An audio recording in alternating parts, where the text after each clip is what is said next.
Baik, Assalamualaikum warahmatullahi wabarakatuh. Kami dari mahasiswa Universitas Indonesia Timur, Fakultas Kesehatan Masyarakat. Video ini kami buat untuk menyelesaikan salah satu tugas mata kuliah Kepemimpinan dan Berpikir Sistem dengan dosen pengampun Ibu Suryati SKM Inkes, dan kami dari kelompok 2 memiliki 3 anggota. Dan sebelum itu kami akan memperkenalkan diri. Itu saya sendiri, Nur Asifa, dan kedua Nur Handayani, dan yang ketiga Mulyati. Langsung saja, inilah persembahan video kami dalam menjalankan tugas-tugas Ibu sebagai kepala seksi non pelayanan di rumah sakit ini. Apakah diperlukan suatu perubahan sistem dalam organisasi atau manajemen rumah sakit ini? Dan kalau memang diperlukan, kira-kira langkah-langkah apa saja yang bisa Ibu berikan contoh terhadap perubahan sistem tersebut, dan bagaimana cara Ibu menyikapi perubahan sistem tersebut? Terima kasih.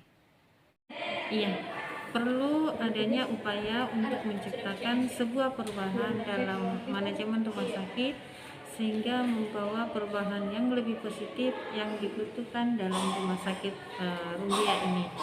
Cara menyikapinya adalah terlebih dahulu melakukan konsep yang disesuaikan dengan kondisi atau keadaan yang dilakukan berhubungan dengan perubahan tersebut.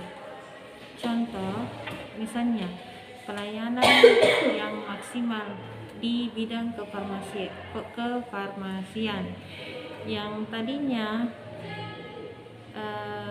pasien rawat jalan sama dengan pasien rawat inap, satu ruang, satu apotik dalam melakukan pelayanan.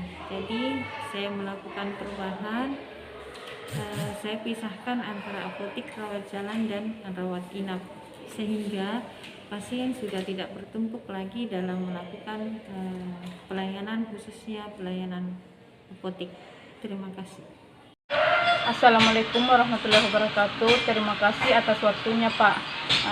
Saya ingin bertanya kepada Bapak, menurut Bapak bagaimana bentuk perubahan sistem dan bagaimana cara menyikapi bentuk perubahan sistem itu?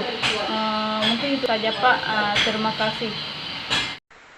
Kalau terkait perubahan sistem dalam suatu organisasi terutama rumah sakit itu memang sangat diperlukan, karena perubahan itu dalam suatu organisasi itu biasanya hal karena pada saat ini, contoh sekarang zaman dengan perkembangan teknologi yang begitu cepat, serta bagaimana perkembangan komunikasi begitu juga cepat, sehingga ini mempengaruhi perubahan global.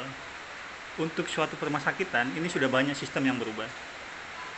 Contohnya pada sistem pembayaran, dulu kita itu hanya mengacu pada mengenal tentang pembayaran cash. Sekarang dengan adanya jaminan sosial, atau sekarang lebih tangani adanya BPJS, sekarang orang lebih pada BPJS, maka perubahan sistem di rumah sakit harus segera berubah. Ini pun kita bukan cuma keinginan kita untuk berubah, tetapi memang dipaksa dengan regulasi, sehingga sistem pembayaran rumah sakit itu melalui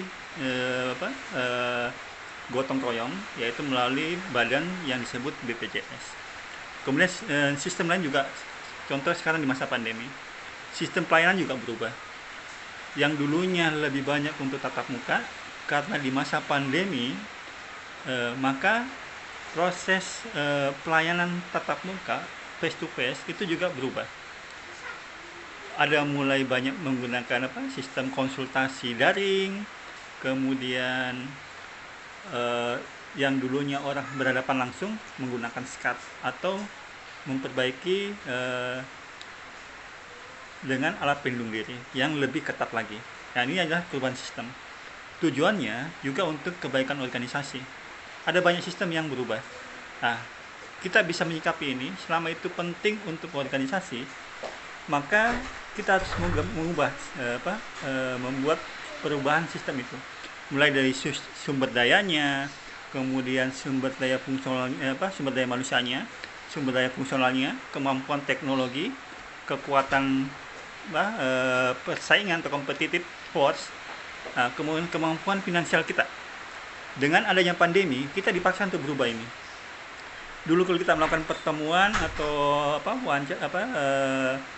edukasi dan sebagainya, itu biasanya harus tatap muka. Tapi dengan adanya pandemi, maka sistem ini berubah.